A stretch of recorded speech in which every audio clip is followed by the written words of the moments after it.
Boa tarde e obrigado por aguardarem. Sejam bem-vindos à teleconferência da Tegma Gestão Logística S.A. para a discussão dos resultados referentes ao primeiro trimestre de 2021. Estão presentes hoje conosco os senhores Marcos Medeiros, diretor-presidente, e Ramon Pérez, diretor financeiro e de Relações com Investidores. Informamos que esse evento está sendo gravado e que todos os participantes estarão apenas ouvindo a teleconferência durante a apresentação da companhia. Em seguida, iniciaremos a sessão de perguntas e respostas, quando maiores instruções serão fornecidas. Caso algum dos senhores necessite de assistência durante a conferência, queiram, por favor, solicitar a ajuda de um operador, digitando *0. O replay desse evento estará disponível logo após seu encerramento, por um período de 7 dias. Assim, gostaríamos de passar a palavra ao Sr. Marcos Medeiros, diretor-presidente da Tegma, que dará início à apresentação. Por favor, Sr. Marcos, pode prosseguir. Olá pessoal, boa tarde a todos. Espero que todos estejam bem, com saúde. Em nome de toda a empresa, agradeço mais uma vez a participação e mais uma teleconferência de resultados. Nesse trimestre, reformulamos a nossa apresentação para que ela possa ficar mais dinâmica e, com isso, melhorar ainda mais o entendimento da empresa e de seus resultados. Aqui comigo estão Ramon Pérez, nosso diretor financeiro e de relação com investidores, Ian Nunes, head de RI, e o William Santos, o nosso analista de RI. Bem, começando pelo slide 2, como é de conhecimento de todos, a pandemia de Covid-19 vem impactando de maneira severa a economia global, tornando o ambiente extremamente volátil e colocando incerteza sobre declarações prospectivas realizadas nessa apresentação. A Tegma está fornecendo informações na data dessa comunicação e reserva-se expressamente o direito de não atualizar quaisquer declarações contidas nesse evento. Bom, passando para o slide 3, antes de falar dos destaques do trimestre, gostaria de comentar um pouco sobre o momento atual que passamos. Nosso principal mercado de atuação de veículos novos se encontra em um momento atípico.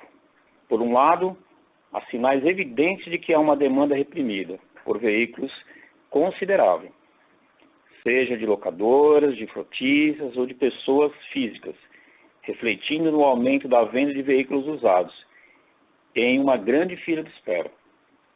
Por outro lado, as montadoras têm enfrentado diversos desafios de produção, por conta da falta de peças, do aumento de custos para a produção, do preço dos veículos e de restrições de mobilidade impostas à sociedade por conta da pandemia.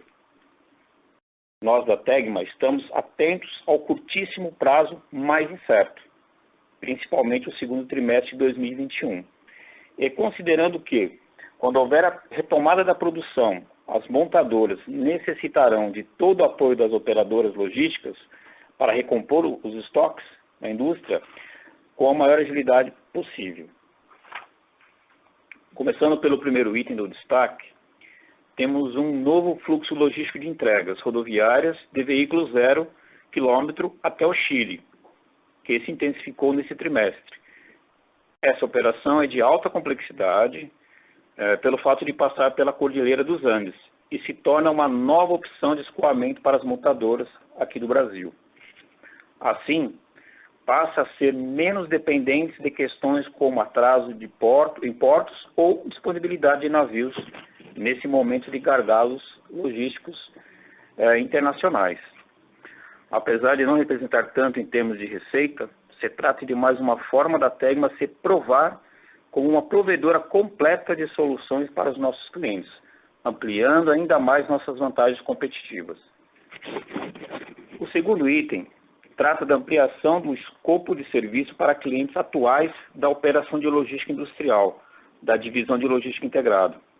Conforme parte do plano de expansão dessa divisão, que é de oferecer cada vez mais serviços interconectados para os clientes atuais e novos, conseguimos fechar o serviço de transporte rodoviário de sulfato de sódio até a fábrica de um cliente atual, assim como firmar acordo de transporte rodoviário com outro cliente. Com isso, conseguimos entregar crescimento da melhor forma, com contratos que são baseados em produtividade e não somente em preço, fidelizando o cliente e gerando valor tanto para ele quanto para os nossos acionistas. O terceiro ponto trata de algo que comentei anteriormente. As paradas de produção de veículos que ocorreram no primeiro trimestre de 2021 foram causadas principalmente pela falta de peças e de semicondutores, uma crise que afeta a produção de veículos em todo o mundo. Apesar desse problema e do fechamento das fábricas da Ford em janeiro de 2021, a indústria conseguiu manter a produção estável nesse trimestre na comparação anual, em função dessa indisponibilidade ter afetado mais algumas montadoras do que outras. A General Motors, fabricante do veículo mais vendido no país, o Onix, interrompeu algumas vezes a produção deste modelo em março e, de acordo com a própria montadora, em comunicados divulgados, tem previsão de manter a fábrica de Gravataí, no Rio Grande do Sul, parada até junho de 2021. Outras paradas de montadoras não estão descartadas e estamos atentos aos desdobramentos em nossas operações. Por último, o quarto item trata da alteração substancial da participação de mercado das montadoras de veículos nas vendas nacionais. Observando o desempenho de vendas por marca do primeiro trimestre de 2021 na comparação com o primeiro trimestre de 2020, é possível notar que somente 2 das 7 maiores marcas cresceram. A FCA, a Stellantis, que cresceu 33%, já conta com quase 1/3 do mercado. E a Hyundai, as restantes ficaram ou estáveis ou reduziram suas vendas.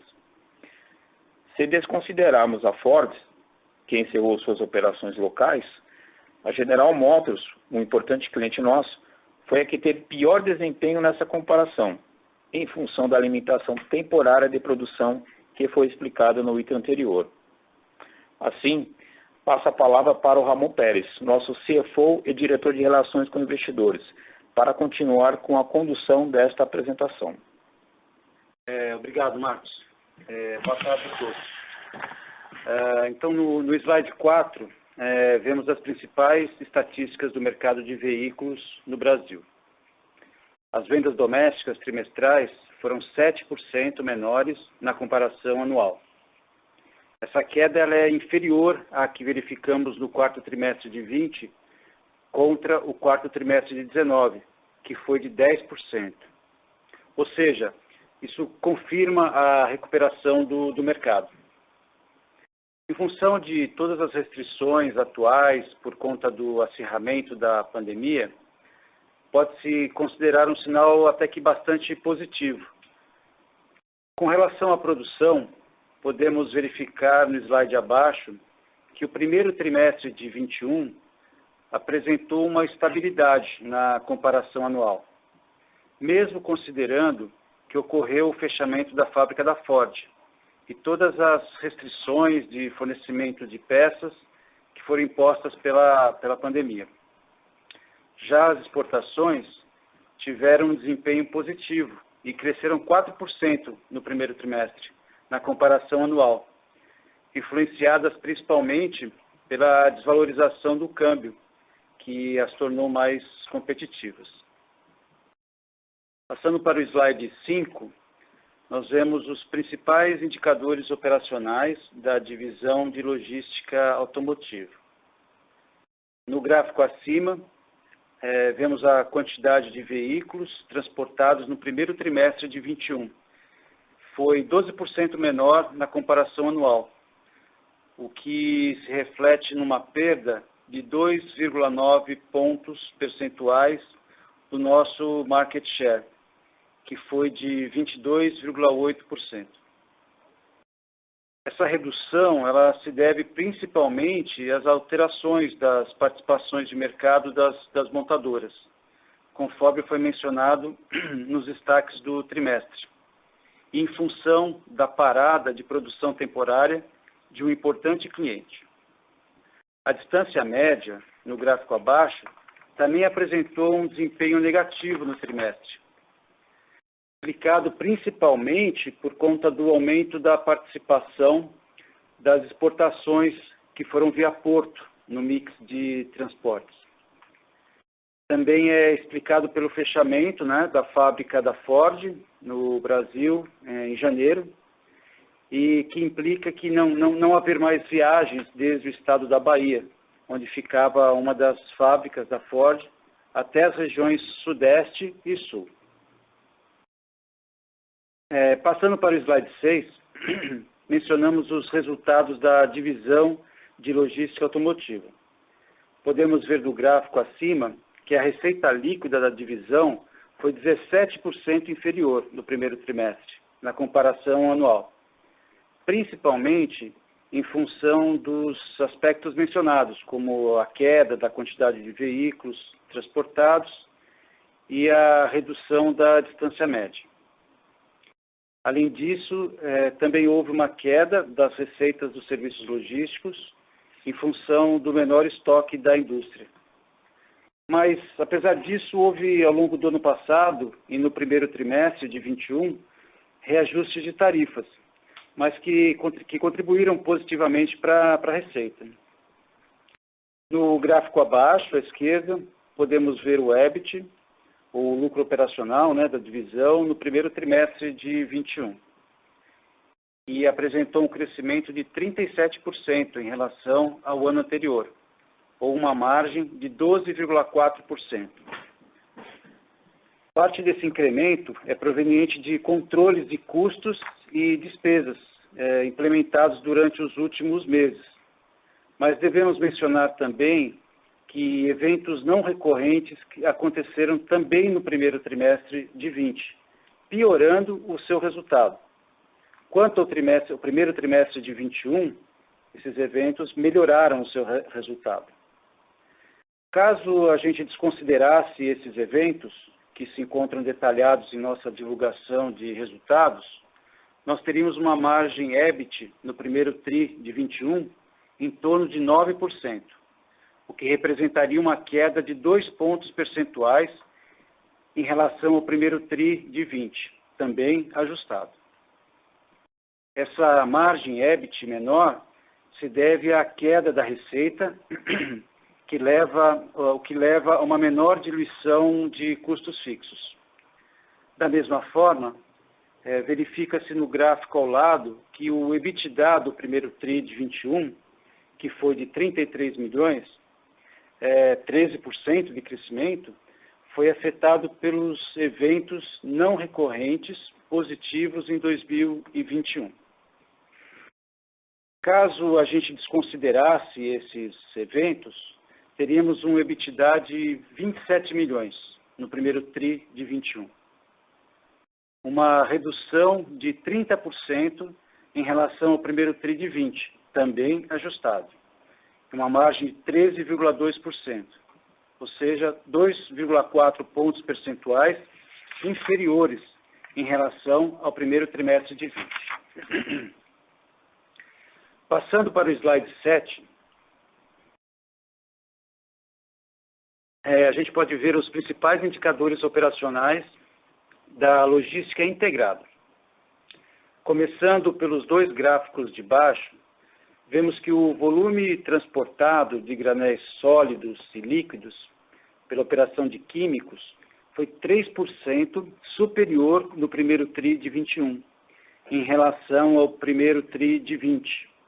Isso em função do alto estoque acumulado nessa operação ao longo do segundo semestre de 20.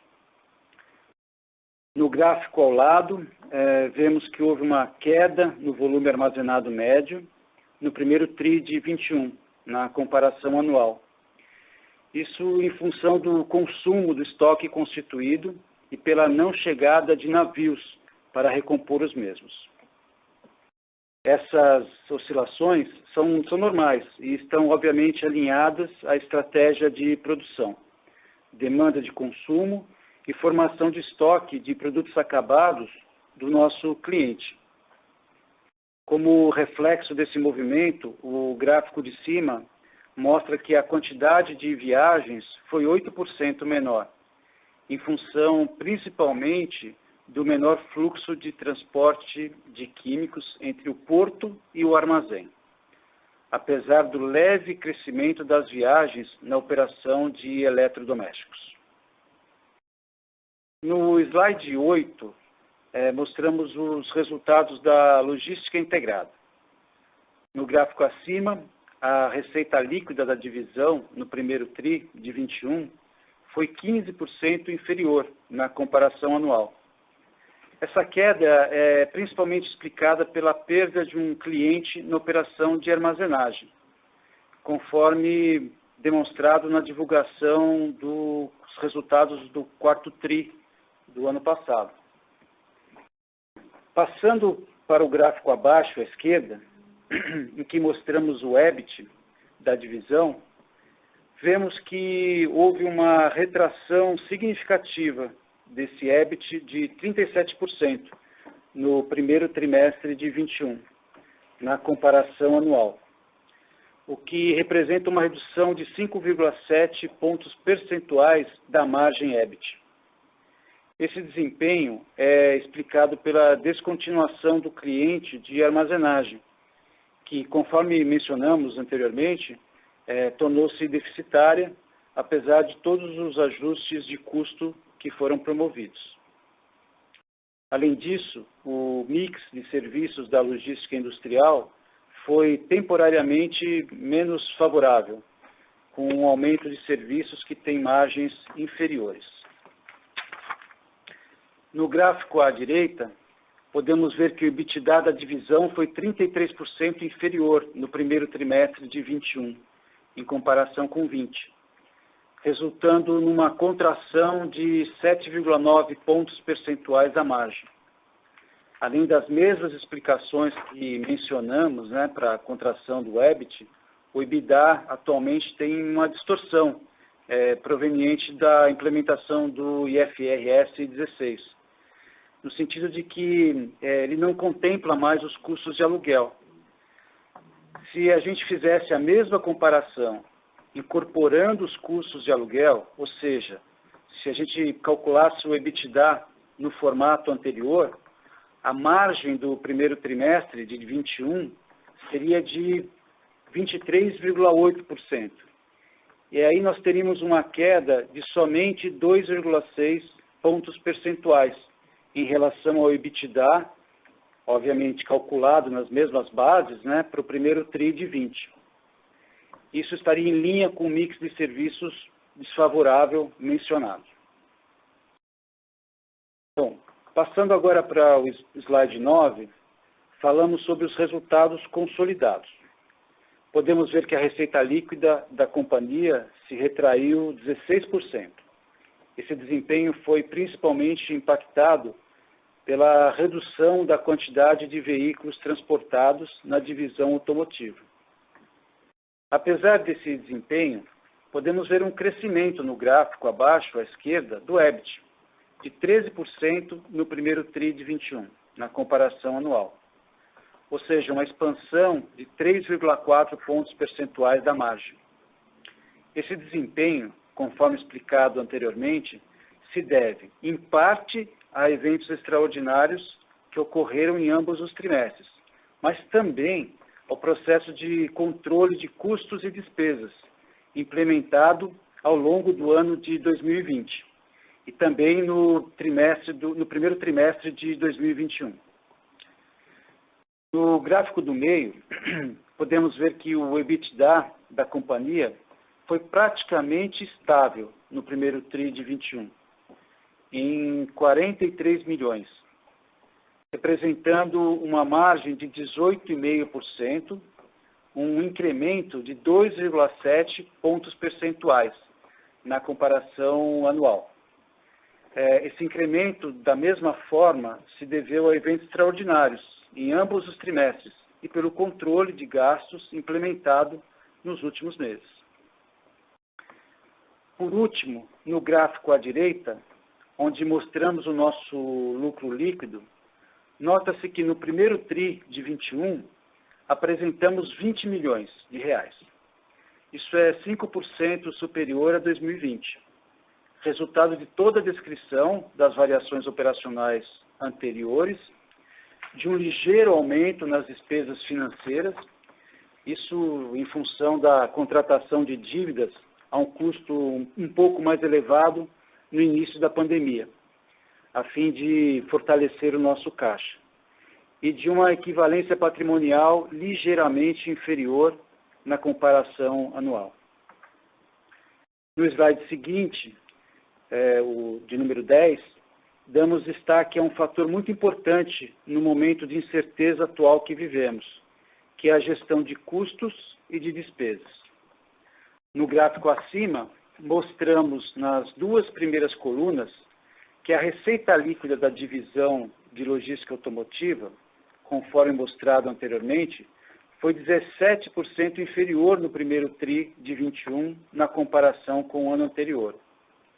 Ao lado, a gente pode observar que os custos variáveis se retraíram 14%, demonstrando o alto nível de correlação que existe entre eles. E, por último, à direita, os custos fixos, que se reduziram 21% no primeiro TRI de 21 na comparação anual. Isso foi em função de todo o esforço empreendido ao longo do ano de 2020 e também desse primeiro TRI de 21. Já no gráfico abaixo, a gente mostra as despesas gerais e administrativas consolidadas. Primeiro, do lado esquerdo, onde se pode encontrar uma comparação das despesas do primeiro TRI de 21, que foram de 18 milhões de reais, 33% inferior ao primeiro trimestre de 20. E ao lado, mostramos a mesma comparação, só que em relação ao quarto TRI de 20, no qual houve uma redução de 16%. Essa gestão de despesas, ela faz parte das reduções implementadas pela administração ao longo do ano, para fazer face ao impacto da pandemia, sendo que essas economias elas foram realmente incorporadas de forma perene. Dentre os principais itens dessas economias, a gente pode destacar a redução com a folha de pagamentos, em função do ajuste realizado ao longo do ano passado, a queda de despesas com serviços terceirizados, como consultorias, e a redução com custos rescisórios, entre outros.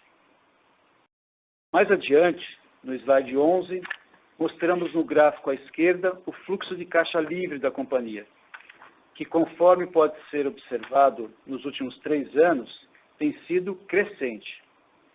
Falando do primeiro TRI de 21, tivemos 44 milhões de reais de fluxo de caixa livre, um patamar ligeiramente inferior ao do ano anterior, em função do que já expusemos anteriormente, em termos de questões operacionais e também pelo fato de houve uma menor compensação de crédito tributário no primeiro trimestre de 2021. No gráfico do meio, a gente constata que o ciclo de caixa consolidado está em 39 dias. Esse é um patamar recorrente da companhia, que pode ser observado nos trimestres recentes, em função da normalidade dos prazos de recebimento, e de um trabalho que fizemos também na centralização de pagamento aos fornecedores, o que ampliou o prazo médio de pagamento. Por último, ao lado, nós temos os investimentos realizados pela companhia no primeiro TRI, que somaram 7 milhões, uma retomada dos investimentos a um nível parecido ao período pré-pandemia, em percentual da receita líquida, próximo de 3%. O principal investimento desse trimestre foi a aquisição de embalagens para operação de eletrodomésticos. No slide 12, mostramos detalhes sobre a nossa estrutura de capital. No primeiro gráfico fica evidente que o caixa de mais de 300 milhões de reais, 305 milhões de reais em março de 21, é muito superior às amortizações da dívida bruta atual nos próximos 4 anos.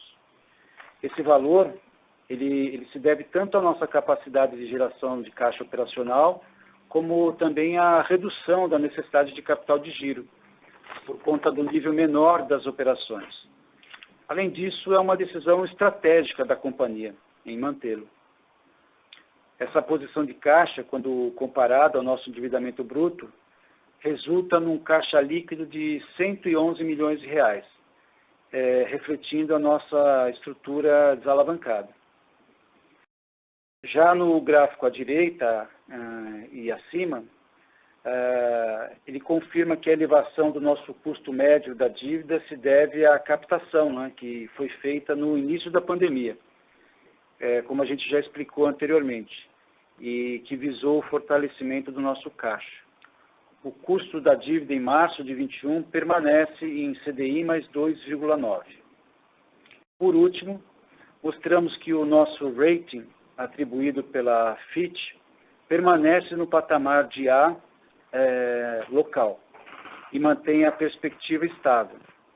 Acho importante destacar que esse rating acaba de ser confirmado pela agência na última sexta-feira, o que confirma, né, a solidez financeira da companhia e, ao nosso ver, ratifica o acerto de nossas diretrizes estratégicas de condução dos negócios e das nossas perspectivas de crescimento.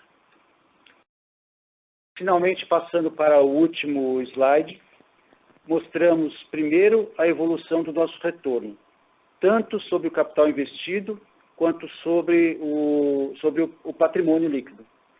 Destacamos que o ROIC de 17,8% no primeiro trimestre de 21 reflete uma inflexão na tendência de queda que tínhamos desde o primeiro TRI de 20.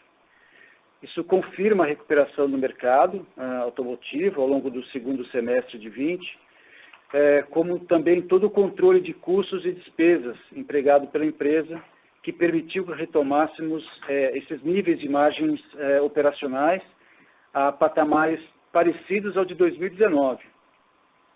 Ao mesmo tempo, o retorno sobre o patrimônio líquido se manteve em 11,6%, praticamente estável em relação ao quarto trimestre de 20.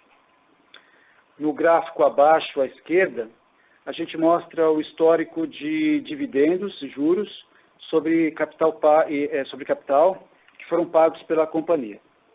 Na linha cinza, o payout do ano de 20 retornou ao patamar acima do nosso nível mínimo de 50%, que é estabelecido em nossa política indicativa.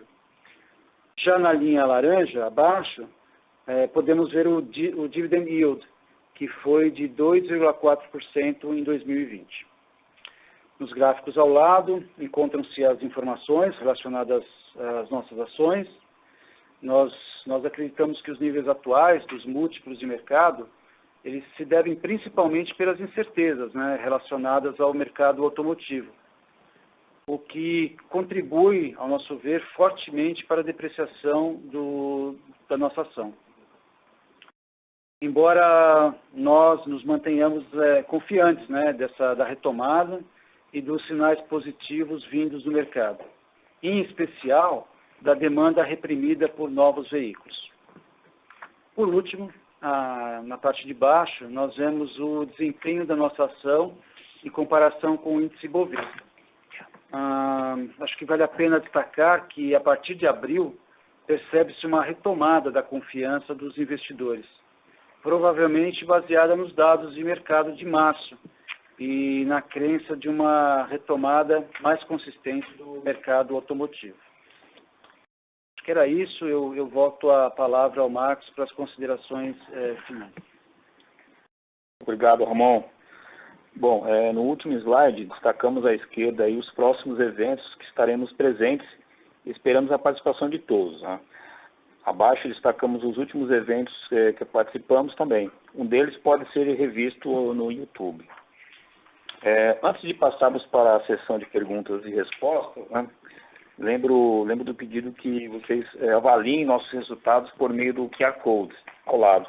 para que sempre possamos melhorar nossas divulgações. Isso é muito importante para a gente com o nosso processo de melhoria aqui das nossas apresentações e comentários. Obrigado, pessoal.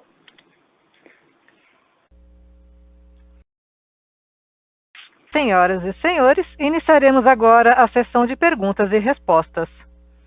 Para fazer uma pergunta, por favor, digitem *1. Para retirar a pergunta da lista, digitem *2. O Sr. Marcos lerá as perguntas feitas por meio do webcast. A primeira pergunta é de Pedro Zaniolo, da Condor Insider. Boa tarde, gente. Obrigado pela pergunta.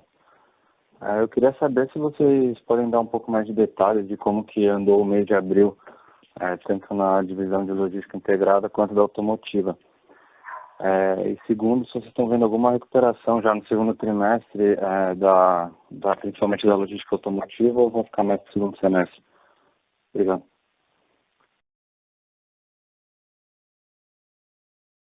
Ô Pedro, obrigado pela pergunta aqui ao Marcos.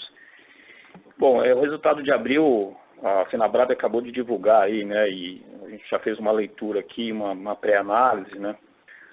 A gente pode perceber aí que as vendas foram 7,5% inferiores a março, quando você pega o valor total, né, o valor nominal. E aí, principalmente por conta de que abril teve 3 dias úteis a menos, né. Mas, por outro lado, se você olhar as vendas, né, nós olhamos aqui um efeito importante, que são as vendas diárias de abril, né? E aí elas foram 6% superiores a março. E isso para nós é um bom indicador de demanda, né? Ou seja, significa que a demanda ela está crescente. E também é importante mencionar, né, que as vendas de março elas foram infladas, né, por conta de vendas que, na verdade, elas aconteceram em dezembro e janeiro, mas que só foram entregues em março. Então aí acabou dando um pouco esse efeito no mês de março, né? E falando assim rapidamente, só para dar 2 exemplos aqui de algumas dos nossos clientes, né, por exemplo, algumas montadoras. Por exemplo, a gente percebeu aí, né, mais uma vez, né, a Fiat, né, a Jeep com crescimentos regulares, né, chamando muita atenção aí, até mexendo bastante nesse market share, e também já um movimento importante aí da Toyota, especialmente aí pelo último lançamento que eles fizeram, né. Então, abril é isso, a gente acabou de analisar os dados, estamos acompanhando aí constantemente os nossos clientes, né, a perspectiva, e é isso, Pedro. Tá ótimo, obrigado. Ô Pedro, a segunda pergunta que você... Qual que é a segunda pergunta, Pedro, por favor?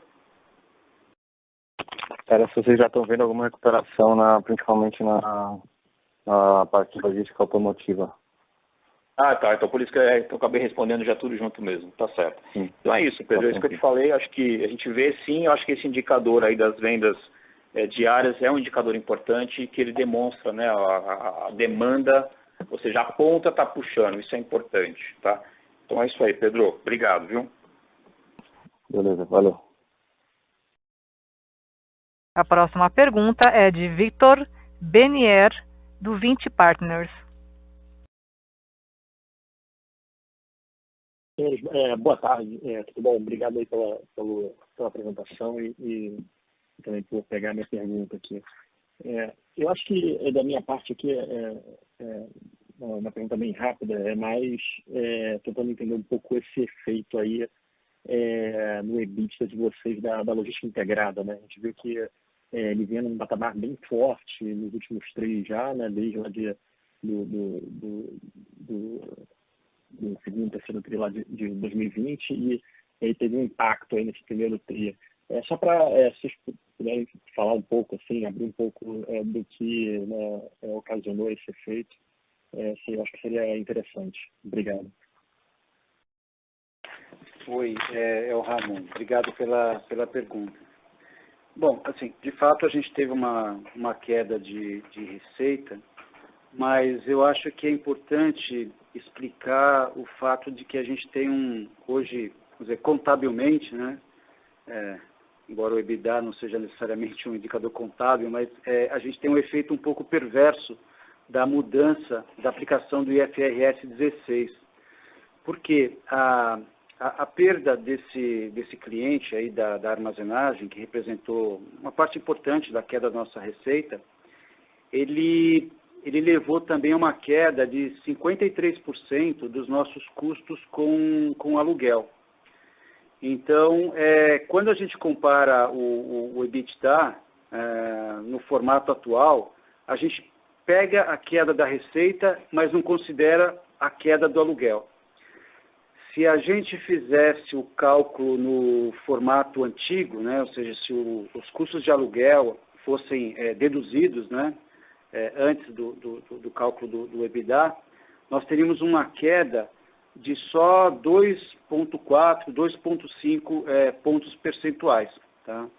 Isso por conta da perda desse cliente e dos menores estoques de produtos químicos, né, no nosso armazém, que acabaram reduzindo a diluição dos nossos custos fixos. Então, resumindo, quer dizer, a gente teve uma perda de margem, mas a perda que aparece, ela está, digamos, artificialmente inflada por essa metodologia que utiliza o IFRS 16.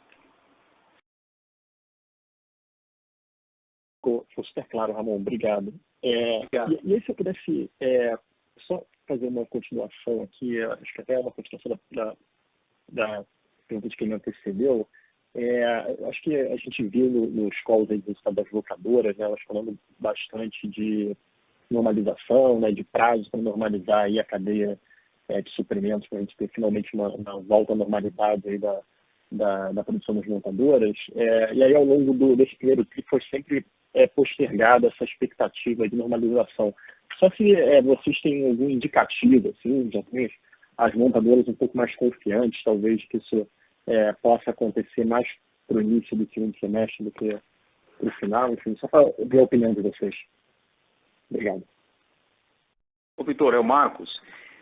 Bom, a expectativa é positiva, tá? Acho que até no último call que nós fizemos, a gente falou que tinha um backlog aí de 450 mil veículos, né? E o que a gente tem lido aí, especialmente das locadoras, né? Que a frota deles está envelhecendo, aí com isso eles ficam, o custo operacional começa a aumentar, então existe realmente aí uma necessidade até já de trazer esses novos equipamentos, né? Então acho que as montadoras, claro, não querem perder essa demanda, né? Então acho que tinha aquela briga lá atrás, tentar segurar um pouco o preço e tal, mas acho que essa guerra de braço, ela deve estar avançando e certamente as locadoras vão ter que recompor esse estoque, né? Uma coisa que também a gente está lendo aí constantemente é que eles não estão conseguindo nem vender mais carros, né? Porque se você vende carro usado, você fica sem carro para atender as lojas. E até por um lado foi bom que eles aumentaram os preços, né? Ou seja, as locadoras realmente estão num momento muito positivo do ponto de vista de receita, né? O ticket aumentou bastante em função dessa falta de veículos, mas existe sim uma demanda aí reprimida se era 450 mil, já deve estar aí em torno de 500 mil veículos, né? E o indicador importante a frota está ficando envelhecida, né? Então acho que é isso, Vitor. Acho que tem sim um cenário aí de retomada desses volumes aí pelas locadoras. Super claro, Marcos. Obrigado pela resposta. A próxima pergunta será da webcast. Oi. Essa pergunta, então, ela chegou aqui por escrito, eu vou lê-la. Deixa eu ver, do Rafael Mesonave, desculpa, está agradecendo pela apresentação, e a pergunta dele é a respeito da margem EBITDA da logística automotiva. E ele pergunta, caso desconsiderássemos os eventos não recorrentes, ou seja, desconsiderando esses eventos, ela foi bem prejudicada nesse trimestre, né? Então, ele pede para a gente comentar. Bom, aqui também tem uma parte da explicação, vou tentar, enfim, de uma forma didática colocar isso, mas assim, também se deve a essa questão do IFRS 16, mas aqui eu acho que tem mais uma tempestade perfeita, porque tem vários fatores que acabaram contribuindo para a gente ter essa fotografia, né? Estou me referindo a queda, né, do volume, né, que foi constatado e já foi explicado aqui, que resultou inclusive na queda do nosso market share, mas é que também nesse trimestre a gente teve uma queda importante da distância total percorrida, porque a gente precisa ter em mente, né, que a nossa receita ela vem da relação entre a quantidade de veículos e a distância média percorrida, né? Pelas razões já explicadas, né, enfim, essa distância foi menor, exportações, via porto, transporte da Bahia, que deixou de acontecer, volume menor de um cliente importante que tem uma fábrica no sul, enfim, tudo isso afetou a nossa distância. Para vocês terem uma ideia, se a gente comparar a distância total desse trimestre, ela só foi observada o mesmo nível de distância em 2016. Né? É uma época em que a gente vivia uma outra crise, né, que também foi muito importante no Brasil. A gente até fez uma conta aqui, né, que é para tentar medir isso, né, e naquela época a gente tinha uma margem EBITDA, lá em 2016, na casa dos 7%. E lembrando que lá não existia IFRS 16, tá? Então é o EBITDA antigo, né, 7%. Nesse primeiro trimestre agora de 21, né, se a gente desconsiderar os eventos recorrentes e se a gente tirar também os efeitos do IFRS 16, para poder comparar banana com banana, a gente teria uma margem EBITDA de 9,5%. Então, eu acho que isso evidencia, né, essa diferença, ou seja, com o mesmo nível de operação, de volume, de distância, né, percorrida, a gente tem hoje 9,5% de margem EBITDA contra 7% em 2016. Essa melhoria ela é fruto do aumento de produtividade da companhia como um todo, né? Então, as nossas margens hoje, elas estão até melhores do que elas estiveram no passado, e a gente está preparado para aproveitar, para surfar nessa onda da recuperação que todos nós acreditamos que vai acontecer nos próximos meses.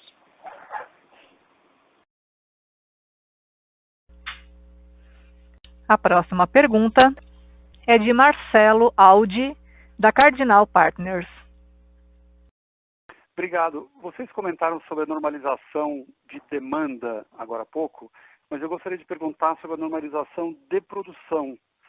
Do que vocês acompanham, e isso não é só uma restrição de Brasil, é restrição de mundo, como é que vocês vislumbram essa normalização de produção com normalização de suprimento por parte das montadoras daqui para frente?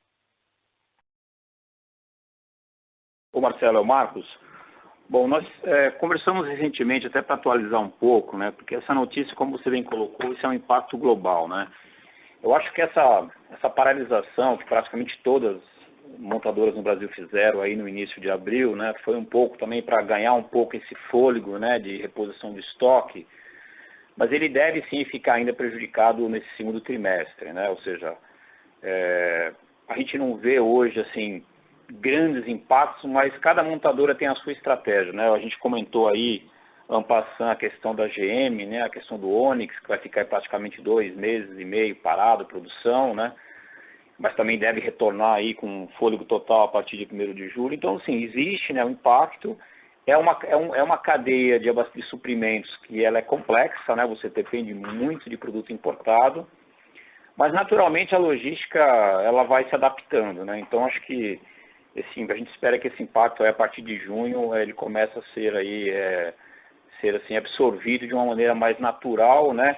E assim em sincronismo com a demanda, né? Acho que isso que é importante também, sabe? Você sincronizar aí a produção com a demanda. A demanda, já pelo que eu falei aqui, está sinalizando que existe, né? Que isso é importante. Ou seja, a ponta está puxando. Eu acho que a partir do momento que as montadoras, aí cada uma no seu ritmo, cada um com a sua estratégia, né? Por exemplo, a Fiat foi um que está conseguindo administrar bem essa questão aí das peças, né? Porque também não é só a questão da falta da peça, também teve um aumento, né, significativo de alguns insumos, né? O aço, o próprio pneu, né? Mas, enfim, pelo que a gente recebe de feedbacks, acho que os 2, maio e junho ainda são meses um pouco mais complexos, mas a partir daí acho que começa um equilíbrio, não vou dizer uma normalização, mas um equilíbrio entre a necessidade de produção e o abastecimento das lojas. Obrigado. Senhoras e senhores, lembrando que para fazer perguntas, basta digitar *1.